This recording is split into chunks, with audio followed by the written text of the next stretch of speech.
Hey there, welcome back to a special New Year's Eve episode of The Art of SBA Lending. For our final episode of the year, we're going to take a trip down memory lane and highlight the top 5 podcast moments of 2021. So without further ado, let's get into it.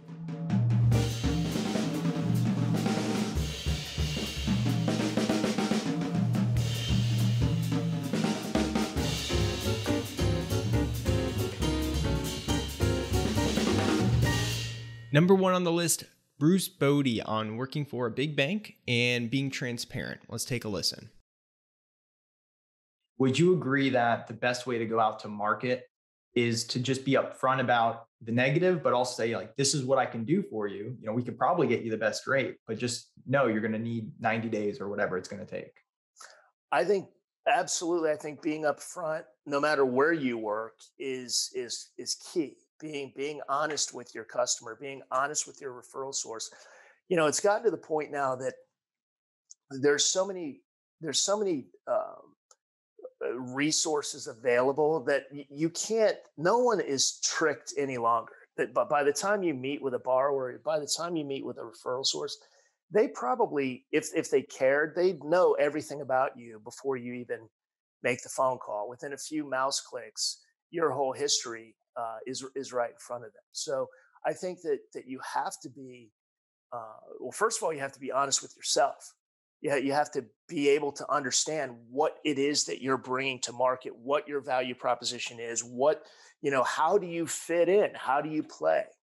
And if you're at a big financial institution and things take longer than maybe anyone would like them to, but you're delivering the best pricing, that there's nothing wrong with that. That's fine. That's how you're going to win those deals.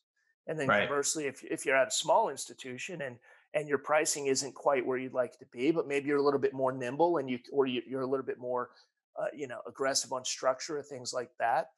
That's what you're selling. And there are people that will respond to that and want to be involved with you. Bruce was awesome. I think he was actually one of our first ever guests on the podcast, and we got a ton of great feedback on this one. In this clip, he was essentially talking about something we've spoken about many times on the podcast, and that is, as a BDO, you really need to understand what your value proposition is, what sets you apart from other SBA lenders, and then communicate that to the marketplace while being transparent about your weaknesses. Telling the market, hey, we're really good at this, but just so you know, we can't do X, Y, and Z. This next clip generated a bit of controversy when the guest, Charles Green, a 35-plus year SBA veteran, proclaimed, well, I'll let you hear for yourself. I have probably 2 that have been with me for I have probably 5 that have been with me for more than 5 years. There are a couple since the beginning, but there's been 10s that have sort of turned over, not for any particular reason, but I'm just trying to understand the cycle of these referral relationships. Because I would think for you, having done this, you'd have, 1,000 referral sources sending you deals every day. But why do they turn over sometimes? Or what just happens? What can you speak on that and explain to me what that's going to look like for me over the next 30 years? Yeah, I think it will always change, and lots of reasons behind that. One of my best referral sources quit being a real estate agent and became a builder. Okay. I've had a referral source die. Yeah. That happens more frequently at my age than perhaps it does your age. Plus, in many of those instances, you're a hero until one deal goes astray. And deals can go astray for a lot of different reasons, as you know. And I can't even remember how many reasons that has been. But when you lose a deal for a very good reason, something the borrower didn't disclose, your company just can't stomach the deal, your best efforts to accommodate both the referral and the client don't work out, you may not hear from that person again. I'm a contrarian, though, and I'm going to say something that a lot of your followers may not agree with. No one's watching this. Well, I know that today, but maybe somebody will tune into this someday, right? For both my education. But I don't pay referral fees. Whoa, that's That is controversial, Charles. Well, yeah, it is. But see, I don't go after, I mean, loan brokers are people who have lending skills or experience, and they just don't happen to work for a bank. And I get that. I've done it. I had my own shop for 6 years, and we didn't charge borrowers. We essentially sold our production to the bank. They paid us fees, basically substituting for labor they didn't have to pay overhead to. Okay. And Heller First Capital, by the way, was our, we had their Atlanta franchise, if you would. But the thing about when you've got real estate agents out there, they're getting paid already, and usually more than you anyway. And when you start paying them, you're aid and abetting them in not looking at what's best for their client, but what's best for them. So it distorts their own management of their own client to the client's possible detriment. I go on to tell Charles about a call I made to a business broker earlier that week, and they were only concerned with me matching their 2% fee that they were getting from another lender. And I've thought a lot about this episode, and Charles is right. The fact that the business broker's first and really only question to me was about his fee and not about how I could help his clients or even how I can help him close deals faster or with greater certainty shows the negative impact of paying these fees to realtors and business brokers. And that said, you as a lender have to make the decision that's right for you. I personally do pay a 1% fee to those folks because it's become pretty standard in the market. And let's face it, I'm all about production these days. On to the next one. In episode 48, I interviewed Chris Hearn, my first ever mentor. He hired me as an intern 10 years prior, so doing this was pretty meta, as they say. Chris has started 2 SBA lending companies from scratch, and I was super interested in learning how one starts a non-bank SBA lender. That said, in our pre-interview meeting, he said, he had one caveat, and that's he didn't want to talk about his first company that he started. But in this clip, he goes on to do just that, unprompted and in great detail. I didn't bring it up as promised, but it was fascinating for me to hear the whole story. Let's take a listen. I partnered with a friend and we launched my old company in fall of 2002. So you can see how close this was to 9/11. We launched it. We thought we were only going to be in Florida, in Central Florida, actually. And within months, we were in all over Florida. And within a few more months, we were starting to do deals outside of Florida, which was never on the horizon. We hadn't thought, I hadn't learned that concept of really thinking big at that point. So we started moving on. We raised some money from some sort of friends and family types, folks that we had invested in some real estate deals with, who were interested in this. And keep in mind, my old company was really one of the first non-bank lenders to highly focus on an SBA product. In this case, it was the 504. And so, that worked out pretty well for us. And we grew extremely fast. I got on the Inc. 500 list 3 years in a row with that company because of our torrent growth. And, and at some point near the end of that, that's when you decided to come work for us as an intern to start, and then obviously full-time after that. But it worked pretty well. And then we ran into the last recession, the Great Recession. And that was unfortunate.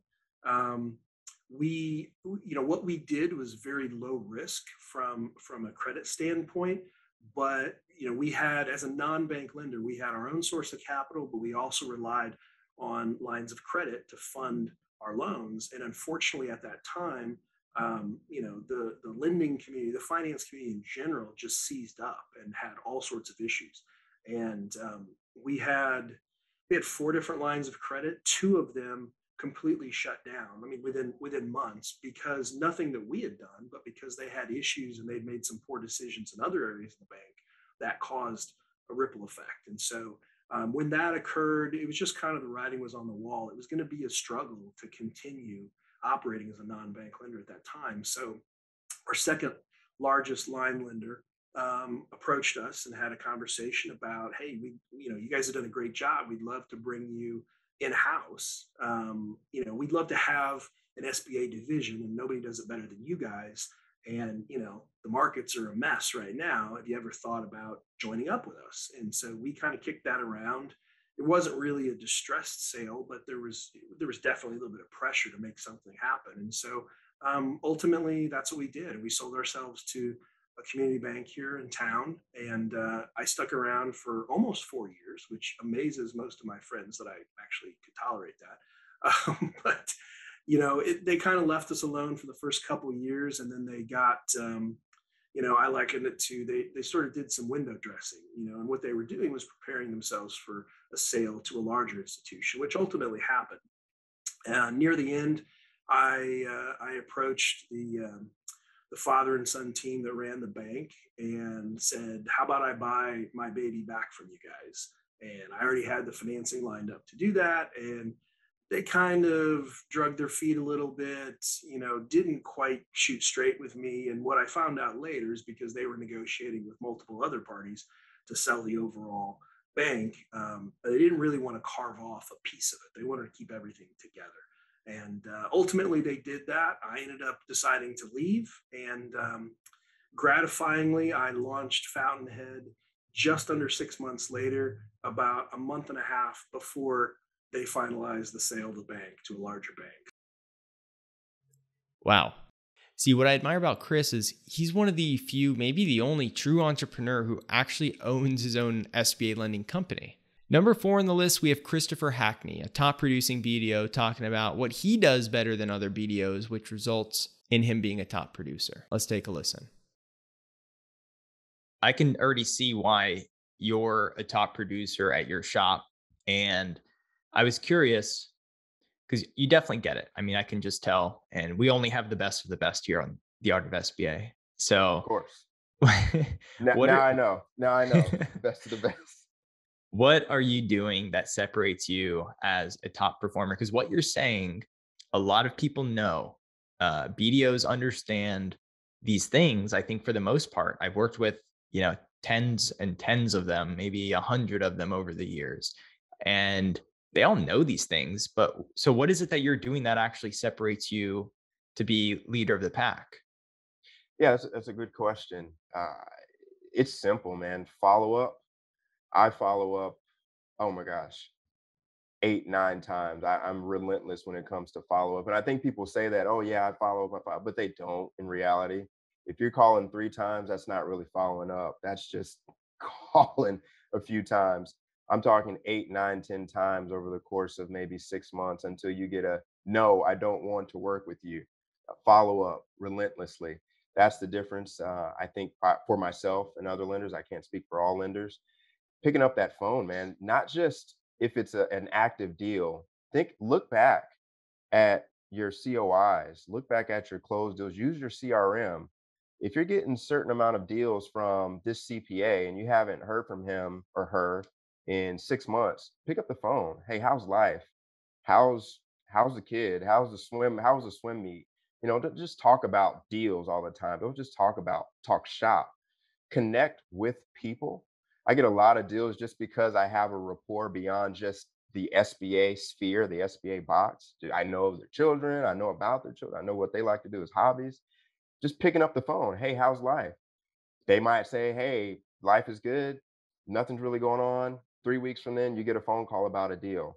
Picking up that phone, maintaining rapport, even if there's not an active deal. And then this is important too. I think a lot of lenders think email campaigns are enough when it comes to repeat business or getting referrals. It's not. You have to ask for the referral. There's something about Ray Drew when you close a loan, you call your borrower up, say, hey, congrats on the closing. If you know of anyone else that could use an SBA loan, or if you were happy with the service, and I'm sure you were because you're working with Ray Drew, best of the best, let your cousin know who owns that pizza shop, or let your uncle who owns the auto repair shop know that I can help them purchase commercial real estate. When you make that exchange, there's a commitment there because you've done a service for them. You're Ray Drew. You gave them an SBA loan. They work with the best of the best. They want to provide something to you. They want to say, hey, Ray Drew, I'll give you my uncle here, his contact. You can call him up. He needs to buy his building here. Ask for those referrals from your existing clients, especially when you just close a deal. and ask out in the community. Ask for referrals in person. There's something about that face to face or over the phone ask for a referral that goes a longer way than an email campaign in an inbox. Follow up. That's a big one. But when I heard 8, 9, 10 times, I was like, wow, I don't do that. And that's okay. I do other stuff really good. You can't do everything really good. But it's always interesting to see what it is that other BDOs are doing that make them successful. And that was a big part of Chris's success. Finally, my favorite podcast moment of 2021, episode 42, The Relaunch. I'm going to play a short clip and then I'll tell you why. When I started this podcast a couple years ago, I didn't know what to expect. I just knew that I was craving this kind of content, but it didn't really exist. So we sought out to make it ourselves. A podcast for SBA lenders by SBA lenders. And since launching, the feedback that we've received has been phenomenal.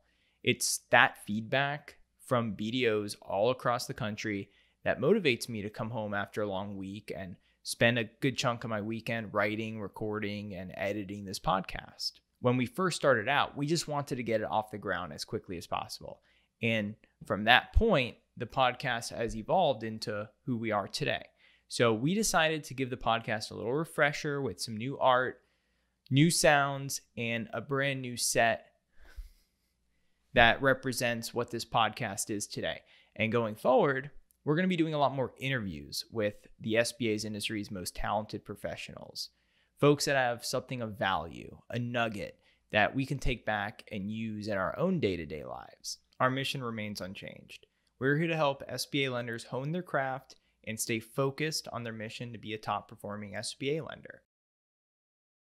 First of all, this was the episode where I officially announced the BDO retreat, which we hosted earlier this month, and it turned out to be a really, really special event. But besides that, this was the start of a new direction for the podcast, one that turned out to be really rewarding for me personally. Never before has there been a podcast that interviews high-performing SBA lending professionals from all over the country, essentially creating a bank of really valuable industry knowledge, and then literally giving everyone access to it for free. By the way, in what other industry does top talent give away their secrets to the competition? You gotta love SBA. The podcast has and will continue to evolve. With the help of our executive producer, Madison, she keeps me very much on track, and we are getting better and better each month. And we're really looking forward to whatever 2022 has in store for us next. This is your host, Ray Drew, signing off one last time in 2021. Ta-ta. All right, that's it for this week. Don't forget to subscribe to the podcast so you never miss an episode of The Art of SBA Lending. And if you have any feedback or suggestions, email me at ray@artofsba.com. Until next time, ta-ta.